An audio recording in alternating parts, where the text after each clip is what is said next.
একদা হযরত মরিয়ম আলাইহিসসালাম তার পুত্র ঈসা আলাইহিসসালামকে বললেন, বৎস, আমার কিছু ফল খেতে ইচ্ছে করছে, আমার জন্য কিছু ফল নিয়ে এসো। সেই সময় হযরত ঈসা আলাইহিসসালাম এবং মরিয়ম আলাইহিসসালাম মরুভূমির মাঝে একটি নির্জন কুটিরে একাকী বসবাস করত। তাদের সাথে আর কেউ থাকতো না। মায়ের আদেশে হযরত ঈসা আলাইহিসসালাম তার জন্য ফল আনতে চলে গেলেন, আর এদিকে হযরত মরিয়ম আলাইহিসসালাম একাকিনী সেই কুটিরে রয়ে গেলেন। এমন সময় মালাকুল মাউত আজরাইল ফেরেশতা তার সামনে এসে উপস্থিত হলেন। হযরত মরিয়ম আলাইহিসসালাম আজরাইলের ভয়ঙ্কর মুখটি দেখে অত্যন্ত ভীত হলেন এবং আতঙ্কিতভাবে তাকে জিজ্ঞাসা করলেন, আপনি কে?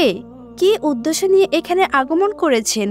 ফেরেশতা আজরাইল আলাইহিসসালাম বললেন, আমি আজরাইল, আমি আল্লাহর নির্দেশে আপনার জান কবজ করার জন্য এখানে এসেছি।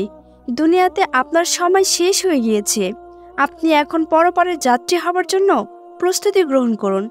আজরাইলের কথা শুনে বিমর্ষ বদনে হযরত মরিয়ম আলাইহিসসালাম বললেন, হে মালাকুল মাউত, আপনি আমাকে কিছুক্ষণের জন্য অবকাশ দিন।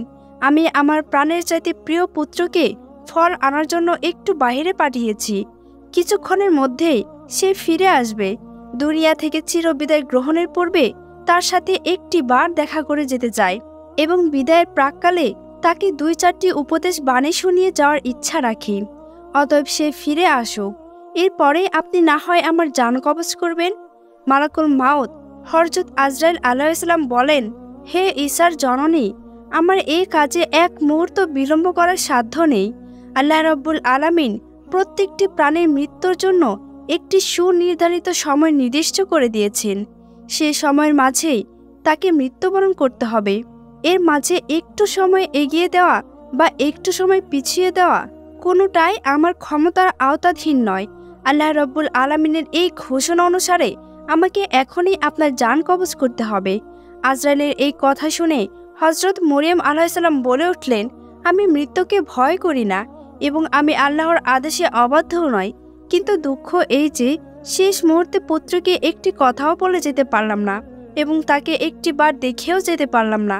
যাই হোক, আল্লাহ যা কিছু করেন সবকিছু তো বান্দার মঙ্গলের জন্যই করে থাকেন। এরপরে মরিয়ম আলাইহিসসালাম তার জান কবজ করার জন্য মালাকুল মাউত আজরাইলকে অনুমতি দিয়ে দিলেন। ফেরেশতা আজরাইল যথা সময়ে হযরত মরিয়ম আলাইহিসসালামের জান কবজ করে চলে গেলেন এবং মরিয়ম আলাইহিসসালামের প্রাণহীন দেহটি মাটিতে পড়ে রয়েছে। কিছুক্ষণ পরে হযরত ঈসা আলাইহিসসালাম বন হতে ফলমূল নিয়ে কুটিরে ফিরে আসলেন এবং এসে দেখলেন তার জননী শায়িত রয়েছে। তিনি ভাবলেন হয়তো তার জননী নিদ্রায় গিয়েছেন, এজন্যই তিনি তাকে আর বিরক্ত করলেন না। কিন্তু শেষ পর্যন্ত তার কোনো সাড়া শব্দ না পেয়ে তিনি তাকে নাড়া দিলেন এবং তিনি দেখতে পেলেন তার পবিত্র আত্মা তার দেহ মুবারক ত্যাগ করে চলে গিয়েছে। হযরত ঈসা আলাইহিসসালাম তার মাতার এরূপ হঠাৎ বিদায়ে অত্যন্ত অধৈর্য হয়ে পড়লেন। তিনি মাতার সুখে ও দুঃখে কাঁদতে লাগলেন। তার এই করুণ কাঁদা দেখে পশু পাখিও কেঁদে বেকুল হয়ে উঠল। এভাবে কিছু সময় অতিবাহিত হওয়ার পরে তিনি তার মাতার দাফন কাফনের কাজে মনোনিবেশ করার প্রয়োজন বলে মনে করলেন। কিন্তু তিনি এমন এক জায়গায় থাকতেন যেখানে দূর দূরান্ত কোনো মানুষ থাকতো না। তাই তিনি তার মায়ের দাফন কাফনের কাজে সহায়তার জন্য কতিপয় লোক অনুসন্ধানের জন্য নিমিত্তে বেরিয়ে পড়লেন। কিছুদূর পথ চলার পর কয়েকজন লোকের সঙ্গে তার সাক্ষাৎ হলো। তারা তার নিকটে আসছিল। তিনি তাদের কাছে তার মায়ের বিদার কথা বললেন এবং তাদেরকে বললেন, আমার মায়ের দাফন কাফনের জন্য আমাকে সহায়তা করুন। তারা হযরত ঈসা আলাইহিসসালামের কথা শুনে বলল, হে আল্লাহর নবী, আমরা মূলত মানুষ নয়, আমরা আল্লাহর ফেরেশতা। আমরা আপনার মায়ের এই দাফন ও কাফনের কার্যে অংশগ্রহণ করার জন্যই বেহেশতে থেকে এসেছি এবং আমরা হযরত মরিয়ম আলাইহিসসালামের দাফন ও কাফনের উপযোগী কাপড় ও সুগন্ধি আনুষাঙ্গিক জিনিসপত্র নিয়ে এসেছি। অতঃপর হযরত ঈসা আলাইহিসসালাম ফেরেশতাগণকে নিয়ে তার মায়ের দাফন ও কাফনের কাজ সম্পূর্ণ করলেন। দাফন কাফনের পর হযরত ঈসা আলাইহিসসালাম আল্লাহর দরবারে আর্য করলেন, হে মাবুদ, তুমি তো আমাকে মৃত মানুষ জীবিত করার ক্ষমতা দিয়েছ। আমার ইচ্ছে হচ্ছে আমার মৃত মাকে তাকে জীবিত করে তাকে কয়েকটি কথা জিজ্ঞাসা করি। আল্লাহ তাআলা তাকে এই ব্যাপারে অনুমতি প্রদান করলেন। অতঃপর হযরত ঈসা আলাইহিসসালাম তার মায়ের কবরের সামনে দাঁড়িয়ে বললেন, হে আমার মাতা, আপনি আল্লাহর ঘরে জীবিত হয়ে যান। আর সাথে সাথে হযরত মরিয়ম আলাইহিসসালাম জীবিত হয়ে গেলেন। অতঃপর হযরত ঈসা আলাইহিসসালাম হযরত মরিয়ম আলাইহিসসালামের নিকট জিজ্ঞাসা করলেন, হে আমার জননী, দুনিয়াতে কোন সময়টি আপনার কাছে সর্বাধিক কষ্ট বলে মনে হয়েছিল? হযরত মরিয়ম আলাইহিসসালাম তখন বললেন, হে বৎস, জান কবজের সময়টি আমার কাছে সর্বাপেক্ষা কষ্টকর বলে মনে হয়েছিল। মায়ের ইন্তেকালের পরে হযরত ঈসা আলাইহিসসালাম বায়তুল মুকাদ্দাসে ফিরে আসলেন। বায়তুল মুকাদ্দাসে কিছু দিন অতিবাহিত হওয়ার পরে আল্লাহ রাব্বুল আলামিন তার প্রতি ওহী নাজিল করলেন এবং তাকে নতুন শরীয়ত ও ইনজিল কিতাব দান করলেন। এবং আল্লাহ রাব্বুল আলামিন তাকে আদেশ করলেন, হে ঈসা, তুমি তোমার এই নতুন শরীয়ত ও কিতাব অনুযায়ী মানুষকে দ্বীনের পথে আহ্বান করতে থাকো। আল্লাহ রাব্বুল আলামিনের এই আদেশ মোতাবেক একদিন হযরত ঈসা আলাইহিসসালাম জনসমাবেশে উপস্থিত হয়ে বললেন, হে আল্লাহ তাআলার বান্দারা, পূর্ববর্তী বিধান অনুসারে আমার নিকট নতুন কিতাব ও শরীয়ত নাজিল হয়েছে। অতএব তোমরা এখন থেকে পুরাতন কিতাবের হুকুম বর্জন করে আমার উপর নাজিল হওয়া নতুন কিতাবের হুকুম অনুসারে জীবন যাপন করার অঙ্গীকার গ্রহণ করো। হযরত ঈসা আলাইহিসসালামের মুখে এই সব কথা শোনা মাত্রই ইহুদি ও বনী ইসরায়েলের লোকেরা অত্যন্ত ক্ষিপ্ত হয়ে উঠল।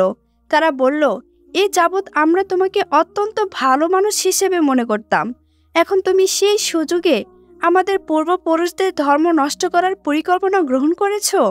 নিজে একটি শরীয়ত তৈরি করে সেই শরীয়ত আমাদের উপর চাপিয়ে দেওয়ার চেষ্টায় মেতে উঠেছ। আমরা তোমার এই ষড়যন্ত্র ও পরিকল্পনা কোনো দিনই সার্থক হতে দেব না। তুমি যদি এই ষড়যন্ত্র ও পরিকল্পনা পরিত্যাগ না করো, তাহলে আমরা তোমাকে হত্যা করতে বাধ্য হব। হযরত ঈসা আলাইহিসসালাম তখন তাদের জবাবে বললেন, তোমরা আমাকে হত্যা করার ভয় দেখাচ্ছ? এটা আমার নিকট অতি তুচ্ছ ব্যাপার। আমি আল্লাহর একজন নবী।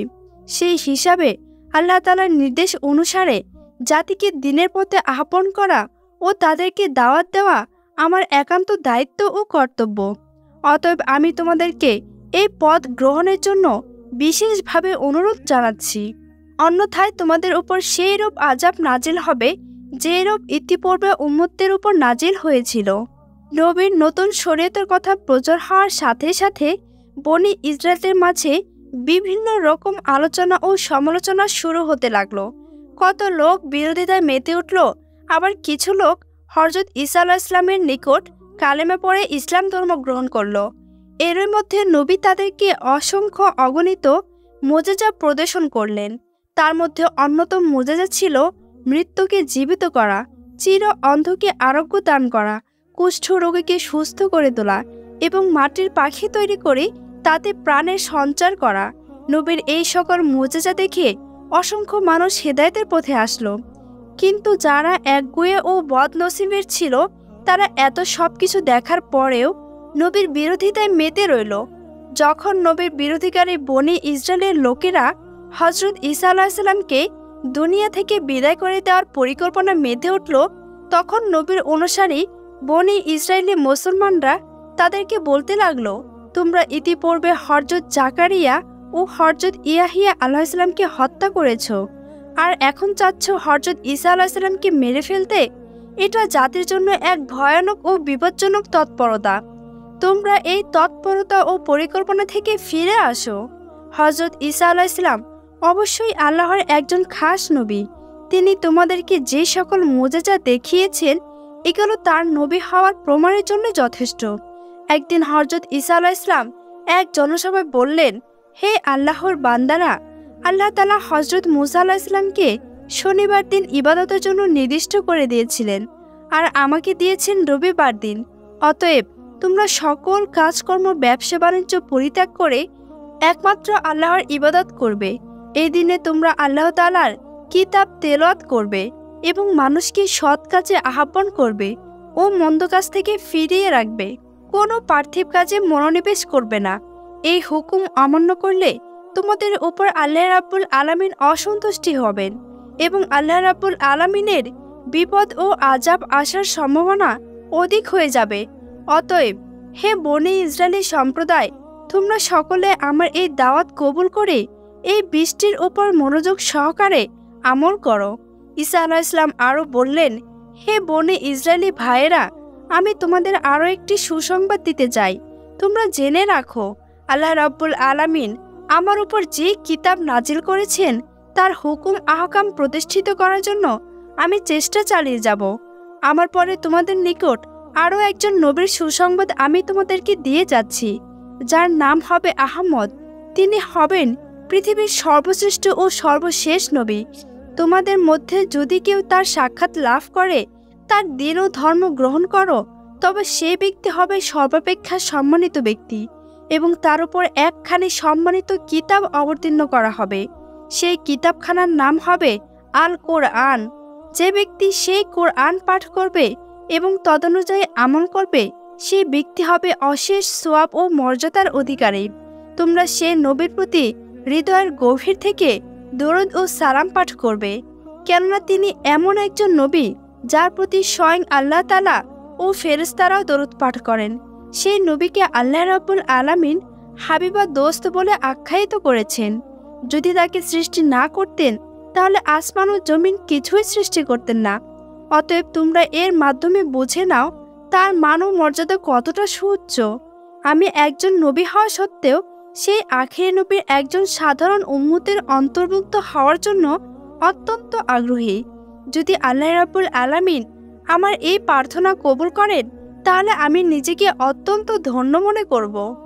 ধর্মদ্রোহী বনী ইসরায়েলেরা হযরত ঈসা আলাইহিস সালামের বক্তব্য শুনে বলল, এ তো দেখছি মুসার শরীয়তকে ভেঙে নিচে এক নতুন শরীয়ত প্রবর্তনের মাধ্যমে রাজনৈতিক ক্ষমতা দখলের ষড়যন্ত্র করে চলেছে।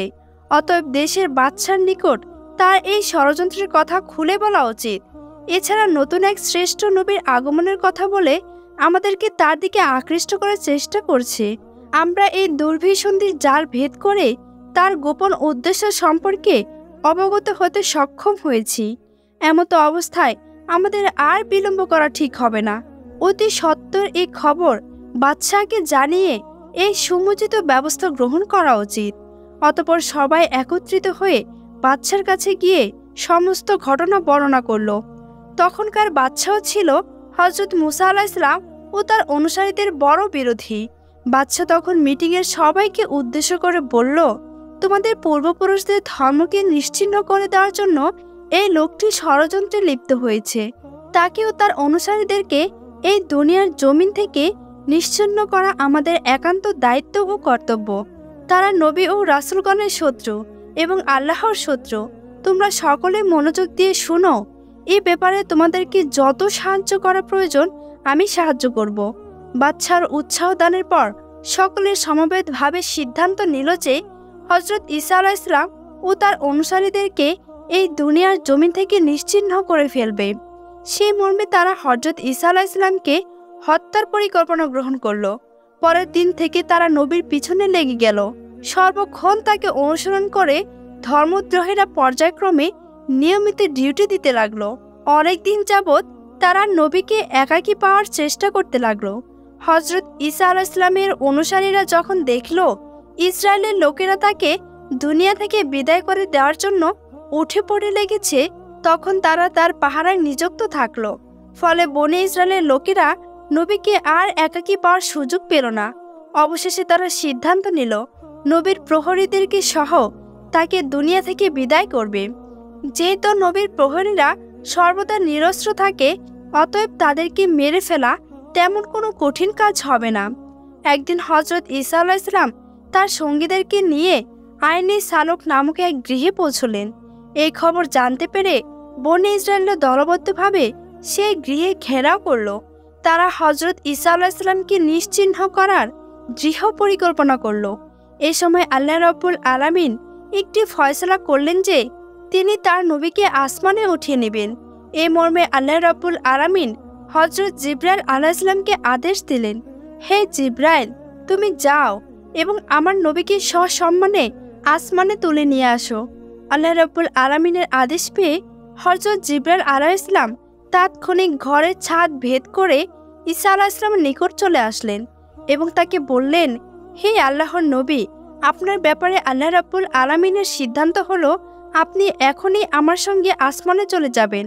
হযরত ঈসা আলাইহিস সালাম আল্লাহ রাব্বুল আলামিনের আদেশ মতো জিবরাইল আলাইহিস সালামের সাথে আসমানে যাওয়ার প্রস্তুতি নিতে লাগলেন।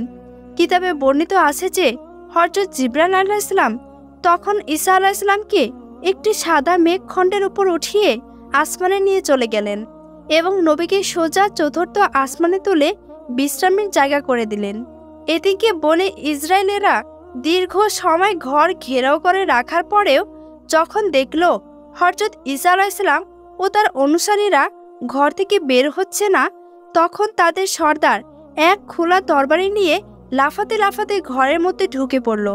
ঘরের সকল কক্ষে এসে হযরত ঈসা আলাইহিস সালামকে তন্ন তন্ন করে খুঁজল, কিন্তু কোথাও তার কোনো হদিশ পাওয়া গেল না। এমন সময় হযরত জিবরাইল আলাইহিস সালাম তার মুখমণ্ডলে একটি ফু দিয়ে দিলেন। অমনি তার চেহারা হযরত ঈসা আলাইহিস সালামের চেহারায় রূপান্তরিত হয়ে গেল। এমত অবস্থায় যখন সে ঘরের বাইরে আসলো, তখন বনে ইসরায়েলেরা তাকে ঈসা আলাইহিস সালাম মনে করে পাকড়াও করে নিল এবং তার উপর প্রচণ্ড মারধর আরম্ভ করলো। কি থেকে কি হয়ে গেল সর্দার কিছুই বুঝতে পারল না। ইহুদিদের সর্দার তখন চিৎকার দিয়ে বলতে লাগলো, ভাইয়েরা, তোমরা কি করছো? তোমরা আমাকে মারছো কেন? আমি তো তোমাদের সর্দার সহিহ। আমি ঈসাকে সব জায়গায় খুঁজে হয়রান হয়ে গিয়েছি, কিন্তু কোথাও তাকে খুঁজে পাইনি। তোমরা কি তাকে না পেয়ে এখন আমাকে মেরে ফেলতে চাচ্ছ? ইহুদিরা তার কথা শুনে হাসতে লাগলো এবং বলতে লাগলো, বেটা দাগাবাজ, চুপ থাক। তুই যদি আমাদের সর্দার হয়ে থাকিস তাহলে ঈসা গেল কোথায়? নিজের জীবন বাঁচানোর জন্য এখন কতই না তার বাহানা করবি। তোর কোনো কথা এবং প্রতারণায় আমরা ভুলবো না। আজ আমরা তোকে হত্যা করে ছাড়ব। সহিহ নিজেও জানত না যে তার চেহারা পরিবর্তন হয়ে হযরত ঈসা আলাইহিস সালামের চেহারায় রূপ নিয়েছে। তাই সে চিৎকার করে আবার বলতে লাগলো, ভাইয়েরা, তোমরা ভুল করে আমাকে আক্রমণ করছো। তোমাদেরকে নিয়ে আমি যাকে এই দুনিয়া থেকে বিদায় করার জন্য এখানে এসেছি তাকে ঘরের মধ্যে কোথাও পেলাম না।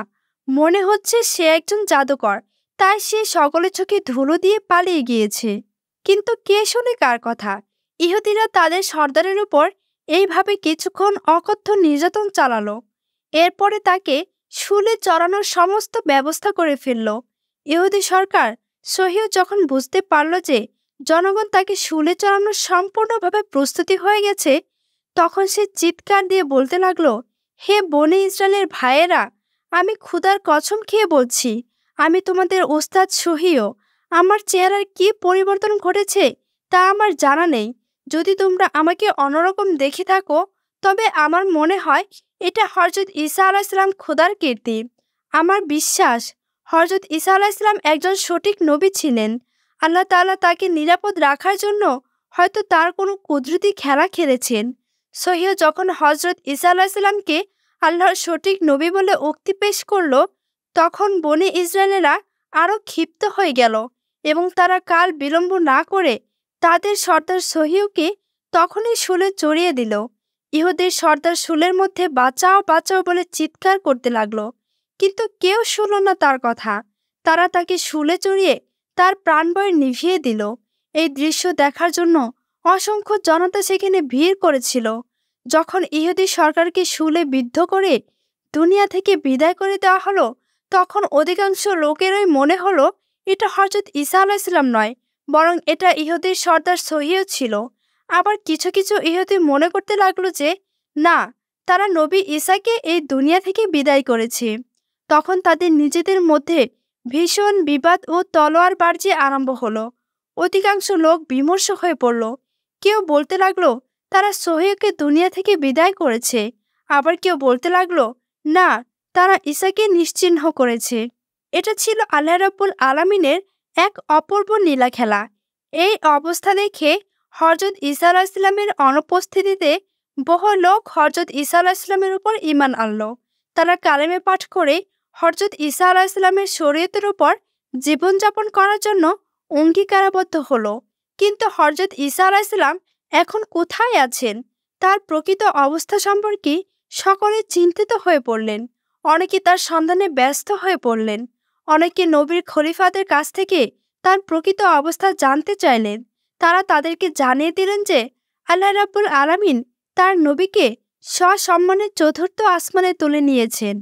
পরবর্তীতে আল্লাহ রাব্বুল আলামিন পবিত্র কুরআনুল কারীমের মাধ্যমে হযরত ঈসা আলাইহিস সালামকে জীবিত অবস্থায় দুনিয়া থেকে তুলে নিয়ে যাওয়ার ঘটনাটিকে মানবজাতিকে জানিয়ে দিয়েছিলেন। হাদিসে বর্ণিত আছে যে শেষ জামানায় পৃথিবীতে দাজ্জাল নামক একজন শক্তিশালী কাফেরের আবির্ভাব ঘটবে। সে চমক লাগানো কিছু দৃশ্য মানুষকে দেখাবে, তাদের মৃত পিতাকে জীবিত করে দিবে, আসমানকে বৃষ্টি বর্ষণ করতে বললে আসমান বৃষ্টি বর্ষণ করবে, জমিনকে ফসল উৎপন্ন করতে বললে জমিন ফসল উৎপন্ন করবে। আর দাজ্জালের এইসব কেরামতি দেখে অধিকাংশ মানুষই ঈমান নষ্ট করে তার প্রতি ঈমান আনবে এবং তাকে আল্লাহ বলে বিশ্বাস স্থাপন করতে থাকবে। দাজ্জালের ফিতনা যখন পৃথিবীতে চরম আকার ধারণ করবে, তখনই আল্লাহ রাব্বুল আলামিন তাকে দুনিয়া থেকে বিদায় করে দেওয়ার জন্য হযরত ঈসা আলাইহিস সালামকে এই পৃথিবীতে প্রেরণ করবেন। হযরত ঈসা আলাইহিস সালাম এই পৃথিবীতে পুনরায় যখন আসবেন, তখনই তিনি আমাদের নবী হযরত মুহাম্মদ সাল্লাল্লাহু আলাইহি সাল্লামের একজন উম্মত হয়ে আসবেন। এই পৃথিবীতে আগমনের পরে হযরত ঈসা আলাইহিস সালাম দাজ্জালকে নিশ্চিহ্ন করবেন এবং মুমিনদেরকে নিয়ে এই পৃথিবীতে তিনি একটি ইসলামী রাষ্ট্র কায়েম করবেন। প্রিয় দর্শক, এই ছিল হযরত ঈসা আলাইহিস সালামের জীবনের কিছু ঘটনা। মহান আল্লাহ তাআলা আমাদের সকলকেই হযরত ঈসা আলাইহিস সালামের এই তাৎপর্যপূর্ণ ঘটনা থেকে শিক্ষা গ্রহণ করে নিজেদের জীবনে আমল করার তৌফিক দান করুক। আমিন।